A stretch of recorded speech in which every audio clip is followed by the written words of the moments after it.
ایک سوال آیا ہے کہ بارات کیا ہے، وضاحت فرمائیں۔ اللہ اکبر، بارات آپ لوگ جانتے ہو کہ نہیں جانتے؟ میں سمجھتا ہوں چھوٹا سا بچہ بھی اتنا گندا ہے یہ رسم، اتنی گندگی اس میں ہے، ایک چھوٹے سے بچوں کو بھی پتہ ہے بارات کس کو کہتے ہیں۔ باقاعدے 100 200 آدمیوں کا ٹولی بنا کر کے جناب عالی دوسرے گاؤں یا جو دلہن کا گھر ہے اس کے اندر جانا بھکاری بن کر کے، وہاں کے کھانے میں کیڑے نکالنا، وہاں کے کھانے کی تعریف کرنا، وہاں بیٹھنا اور کھا پی کر کے ڈکرنا، یہی بارات ہے۔ رات بھر 2 رات تک 200 500 بعض لوگ کہتے ہیں جی ہزار آؤ، تو کبھی اسٹارٹر آ رہا ہے تو کبھی مرغی کے لولی کیا کہتے ہیں اس کو، آج کل یہاں ہندوستان میں چلتا ہے نا، مرغی کے ٹانگوں کے لولی پاپ چلتے ہیں، ہاں لیگ پیس، دیکھو ان کو بہت یاد ہے، خوب کھائے ہیں انہوں نے۔ حرام کھائے ہو توبہ کرو اللہ تعالیٰ سے، اللہ کی قسم توبہ کرو، اور یہاں سے اٹھو تو توبہ کر کے اٹھو۔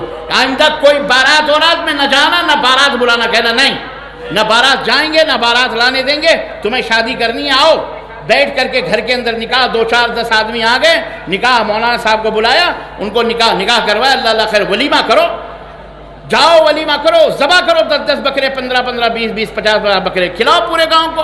کس نے منع کیا آپ کو؟ ولیمہ نہیں کریں گے۔ بعض لوگوں نے تو ہم کو یہ بھی بتایا کہ بعض جگہوں پہ پہلے کھانا وانا کھلا دیتے ہیں، ولیمہ پہلے نکاح بعد میں کرواتے ہیں۔ یہ کون سی الٹی گنگا بہ رہی ہے بھیا؟ نکاح بعد میں ہوتا ہے، ولیمہ پہلے کھلا دیا جاتا ہے، یہ بھی غلط ہے، یہ درست نہیں ہے۔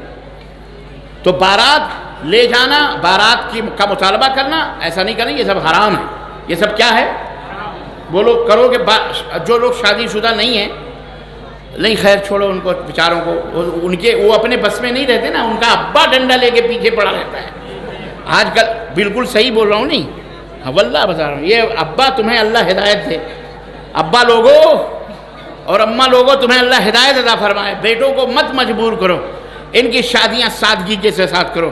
اللہ کی قسم کھجوروں پر ستوؤں پر شادیاں ہوتی تھیں تو طلحہ زبیر جیسی شخصیات پیدا ہوتی تھی، امام بخاری اور امام مسلم جیسے لوگ پیدا ہوتے تھے، اور تم نے جب سے یہ کیا کہتے ہیں کار اور بنگلے لیے ہیں نا، ایسے ناچنے گانے والے آڑے ٹیڑھے لڑکے پیدا ہوئے ہیں گلی کوچوں میں جو فساد پیدا کر رہے ہیں۔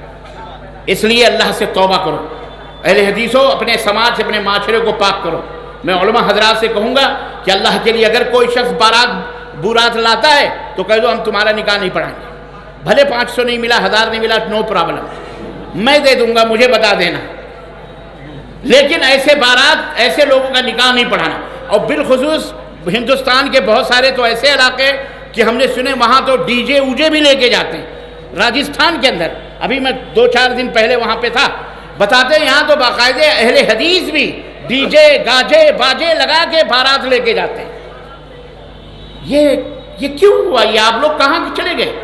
یہ کہاں بھٹک رہے ہیں آپ؟ اما سعودی عرب کے اندر اللہ کی قسم لڑکی ایک دھاگا بھی اپنے گھر سے نہیں لاتی، ایک دھاگا بھی اپنے گھر سے نہیں لاتی۔ وہ کپڑا جو پہن کے اپنے شوہر کے پاس آتی ہے نا، وہ کپڑا بھی وہ شوہر خرید کے اس کے گھر بھیجتا ہے، سونا بھیجتا ہے۔ اور یہی نہیں، تقریباً 25 یا 30 ہزار ریال، جو اسے میں سمجھتا ہوں انڈیا کے پتہ نہیں کتنے لاکھ روپے ہو گئے، 5-6 لاکھ روپے ہو گئے تقریباً۔ روپے صرف ماں لیتی ہے، ماں کو بخشش دیتے ہیں، ہدیہ دینا پڑتا ہے، تحفہ دینا پڑتا ہے ماں کو، کیونکہ ماں نے پالا پوسا ہے۔ تم ماں کو کتنا دے دو؟ بغیر تو تم نے تو بیوی کو چھین کر کے لے لیا، تم ماں کو کیا دو گے؟ خاک۔ تمہیں شرم نہیں آتی؟ کیا دو گے مادری حق؟ کیا دو گے پدری حق؟ ارے باپ نے ماں نے اپنے کلیجے کے ٹکڑے تمہیں سونپے ہیں، اللہ کا شکر ادا کرو، جاؤ مرد بن کر کے اور اپنی گاڑی سے اس کو اپنے گھر کو سجاؤ، اسے کپڑے دو، اسے زیور دو، اسے سونے دو، اسے مہر دو۔ اللہ حضرت عمر بن خطاب نے ایک دفعہ مہر کو شارٹ کیا، کہا مہر کم ہونا چاہیے، بہت زیادہ لوگ مہر مانگتے ہیں۔ ایک بڑھیا کھڑی ہوئی مسجد نبوی میں، اور اس نے کہا امیر المومنین معذرت کے ساتھ، اللہ تعالیٰ نے تو قرآن میں کہا وَلَوْ آتَيْتُمُوهُنَّ بِقِنْطَارٍ، تم نے انہیں احد پہاڑ کے برابر بھی سونا دیا ہے تو ان سے واپس مت لو۔ تو اللہ تو کہتا ہے احد پہاڑ کے برابر بھی سونا اگر کوئی دینا چاہے تو دے دے. آپ کون ہوتے ہیں اللہ کے اس فرمان پر بندش لگانے والے اور مہر کو بالکل لمیٹڈ کرنے والے, مختصر کرنے. تو مہر دو, لیکن تم تو 5.25 روپے سے 51 آنے پتہ نہیں کتنے مہر بڑھاتے ہو, اور باپ سے کہتے ہو ہم کو کار چاہیے, ہم کو بنگلہ چاہیے, ہم کو کھیت چاہیے, ہم کو فلاں چاہیے. یہ انٹرنیشنل بھکاری نہ بنو, مرد بنو, مرد. اپنی چارپائی, اپنے پلنگ, اپنے فریج, اپنے واشنگ مشین, اپنا کمرہ, اپنے بسترے, ذرہ ذرہ اپنے ٹاولز, یعنی حد ہو گئی یار. لنگی تک باپ دیتا ہے. اعوذ باللہ, استغفر اللہ. تمہارے پاس تولیہ نہیں ہے؟ استغفر اللہ. توبہ کرو, توبہ کرو. انشاءاللہ بولو نوجوانوں, انشاءاللہ, انشاءاللہ. اللہ ہمیں استقامت عطا فرمائے.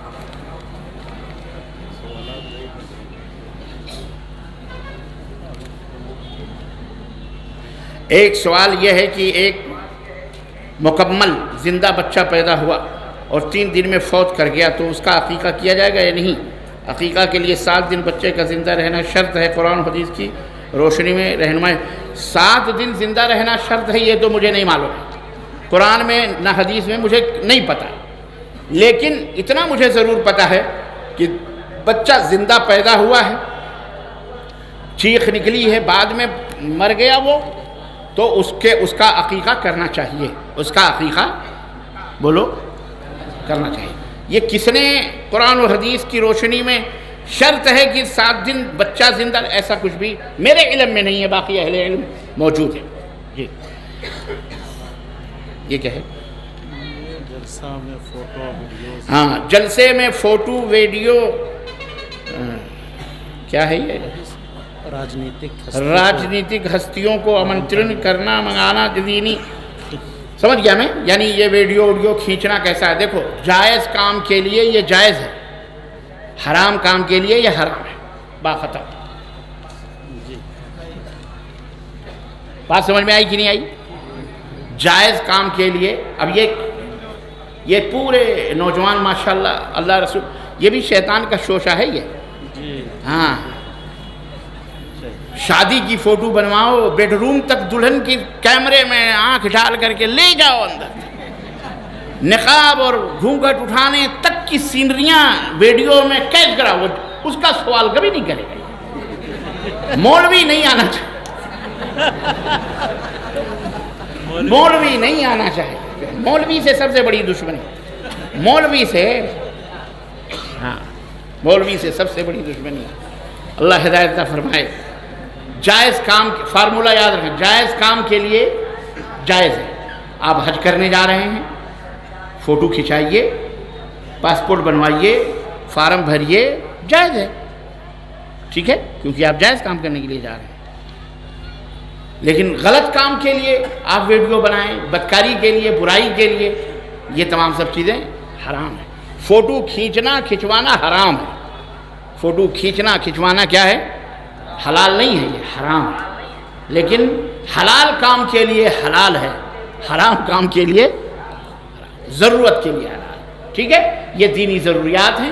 لائیو پورے, میں کہتا ہوں میرے گھر والے سعودی عرب میں بیٹھ کے دیکھ رہے ہیں, مجھے یقین ہے.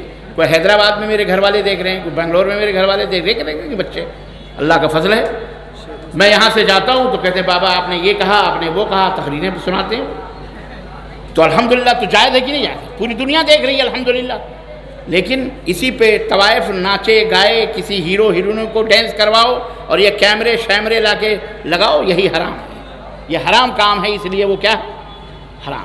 جہاں تک نیتا اور لیڈر, اور وہ بھی انسان ہیں, انہیں آپ کیا سمجھ رہے ہیں؟ صرف ووٹ دینے جاتے ہو, ہمارا لیڈر ہے, اس کو اسٹیج پر بلا کر اس کی عزت کرو, اس کو 2 کلمے محبت کے, ان سے فائدہ اٹھاؤ, انہیں فائدہ نہ پہنچاؤ. یہ منطق کون سی ہے؟ گٹر بھی بیچارہ وہی کونسلر صاف کرے, تمہیں توفیق نہیں ہوتی ہے. اپنی گلیاں بھی تم صاف نہیں کرتے, اپنے محلے بھی.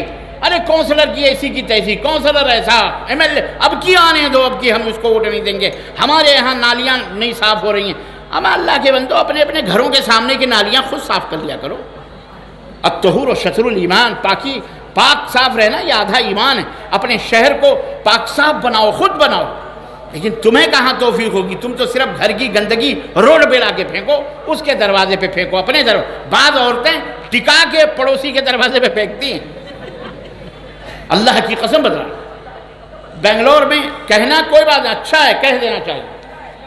کیوں؟ تاکہ بنگلوریوں کو بھی اللہ سمجھ عطا فرمائے، آواز جانی چاہیے. بنگلور میں ہمارا گھر ہے، ہمارے پڑوس میں، معاف کرنا، پڑوس میں جو گھر ہے نا اوپر نیچے، اللہ کی قسم اب کی میں آیا ہوں، اتنے کچڑے دروازوں کے اوپر، اور ہمارے چھت کے وہ جو چھجے ہوتے ہیں اس کے اوپر ٹکا ٹکا کے گندگیاں پھینکی ہوئی ہیں. سارے مسلمان ہیں، سارے مسلمان. میں نے کہا اللہ کا قہر نازل ہوگا. پڑوسیوں ستاؤ مت پڑوسیوں کو، ہم پردیسی ہیں، کبھی کبھی آئے دیکھے تم نے یہ گند مچائی ہوئی ہے، ایسے ہی تم رہتے ہو، اللہ تمہیں یہیں کے جراثیم تمہاری ناکوں میں گھسیڑے گا انشاءاللہ تعالی. ابھی مر کے جاؤ گے ہاسپٹلوں میں. یہ مسلمان ہیں جنہیں دیکھ کے شرمائیں یہود. اپنا گھر نہیں صاف کر سکتے، اپنا محلہ نہیں صاف کر سکتے، اپنی گلیاں نہیں، اپنے نالے اور اپنے محلے اپنے. ارے کبھی نوجوانوں کو لے کر کے ایک ٹیم بناؤ، جھاڑو مارو پورے محلے کو، وہ چلاؤ نا، کیا کہتے ہیں اس کو، پاکی اور صفائی کی ایک تحریک چلاؤ، جس کو ہندی میں کیا کہتے ہیں، صفائی ابھیان. پردھان منتری جی نے صفائی ابھیان چلایا ہوا ہے، پورا ملک صاف ہو رہا ہے الحمدللہ. بولو الحمدللہ. پورا ملک صاف ہو رہا ہے، سب صاف ہو رہا ہے، گلیاں بھی، کوچے بھی، بینک بھی، سب صاف ہو رہا ہے، ندی نالے سب صاف ہو رہے ہیں. تو صفائی ابھیان چلاؤ، پاک و صاف رہو. تو صرف فائدہ اٹھاؤ. نیتا جی کو مولانا نے ہار پہنا دیے، شال پہنا دیے، تمہیں بڑی پیٹ میں مروڑ شروع ہو گئی. واہ بھائی واہ، ہمارے نیتا ہیں، ہمارے لیڈر ہیں، ہم نے ووٹ دیا ہے، ان کا بھی حق ہے وہ آئیں. یہاں نہیں آئیں گے تو کہاں آئیں گے؟ شراب خانے میں دیکھنا چاہ رہے ہیں. وہ بیچارے اس نیک مجلس میں آئے تو بھی تمہیں تکلیف ہوتی ہے. اور جا کے کہیں اگر کوئی ناچ گانے کی محفل ہو وہاں جاؤ تو فوٹو پکڑ کے یہ دیکھو منتری جی بیٹھے ہوئے ہیں، یہ دیکھو ایم ایل اے بیٹھا ہوا، بہت برا. تو کہیں تو چین لینے دو بیچاروں کو یار. ارے یہاں آئے ہیں بیچارے، ہم ان کا سواگت کریں، ان کی عزت کریں. انزل الناس منازلہم، وہ جس مقام اور رتبے کے ہیں ان کو وہ مقام اور رتبہ دے کے رخصت کریں. اللہ خیر صلی اللہ. آپ کے لیڈر ہیں، آپ کے مہمان ہیں، الحمدللہ نبی صلی اللہ علیہ وسلم کے مہمان سب بنتے